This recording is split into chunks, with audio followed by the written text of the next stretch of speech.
वाले परम श्रद्धेय आदरणीय अध्यक्ष महोदय को आज सदन का अध्यक्ष चुने जाने के लिए बहुत बहुत बधाई, असंख्य शुभकामनाएं।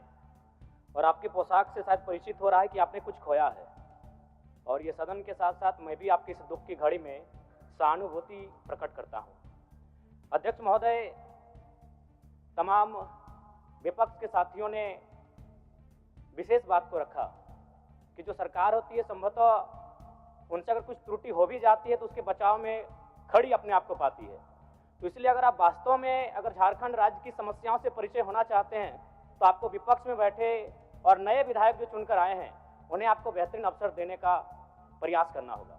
अध्यक्ष महोदय, अगर आपकी व्यक्तिगत बात कही जाए तो आपकी कुशलता की, आपकी योग्यता की, आपकी निपुणता की पूरा राज्य प्रशंसा करता है, लेकिन हमें लगता है कि अपने व्यक्तिगत विषयों से हटकर हमें आज राज्य के जो ज्वलंत मुद्दे हैं उन पर भी अपने ध्यान आकृष्ट करने की आवश्यकता है।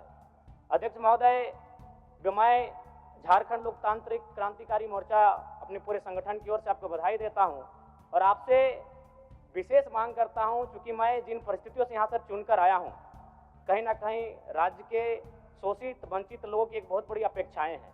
इसलिए जिस दृष्टि से आप सत्ता पक्ष को देखेंगे, जिस दृष्टि से आप विपक्ष को देखेंगे, उसी दृष्टि से मुझे भी और मेरी पार्टी की ओर से मुझे बात रखने का अवसर दिया जाएगा।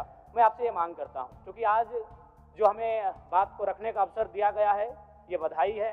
मैं आपको पुनः बधाई देने के साथ साथ बस मैं ये कहना चाहूँगा, चूँकि मैं एक छात्र के नाते इस विधानसभा में आया हूँ, छात्र की गलियों से, छात्र आंदोलन से मैं पहचान बनाकर आया हूँ, और मैं आपके माध्यम से सरकार तक ये संदेश देना चाहूँगा।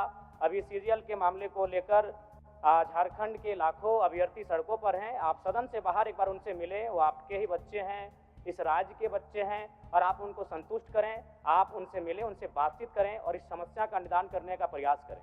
और चूंकि मैं एक विधानसभा से भी आता हूं, तो मैं आपको अपने विधानसभा के संदर्भ में ये कहना चाहूँगा, मेरा विधानसभा जो कि परासनाथ की तराइयों में आता है, वहाँ जो लोगों की समस्याएं हैं वह मूलतः शिक्षा और प्रवास को लेकर हैं। तो आपसे हमारी मांग होगी कि वहाँ शैक्षणिक हब में हमारे विधानसभा को तब्दील किया जाए, और साथ ही जो प्रवास की समस्या है, मैं इसलिए इस विषय को कहूँगा, मैं थोड़ा समय लेकर, कि आज देखिए इस सदन की बात करें तो कहीं ना कहीं हम लोग एक परिवार हैं और परिवार के नाते आज इस सदन में बैठे हैं।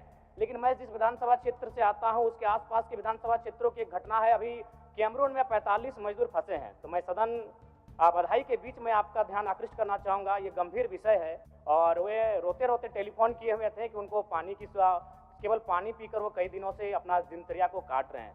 तो मैं आपसे चाहूँगा कि इस विषय को गंभीरतापूर्वक लें और उस दिशा में आगे बढ़ें, और इस राज्य का 24 वर्षों का ये राज्य, उस राज्य को हम लोग आगे कैसे लेकर जाएं, हमारी क्या भूमिका होगी, उसमें सदैव आपके साथ खड़े हैं। पुनः आपसे यही कहेंगे कि हमें समान अवसर दिया जाएगा अपनी बातों को रखने का। बड़ी उम्मीदों के साथ हम लोग यहाँ तक आए हैं।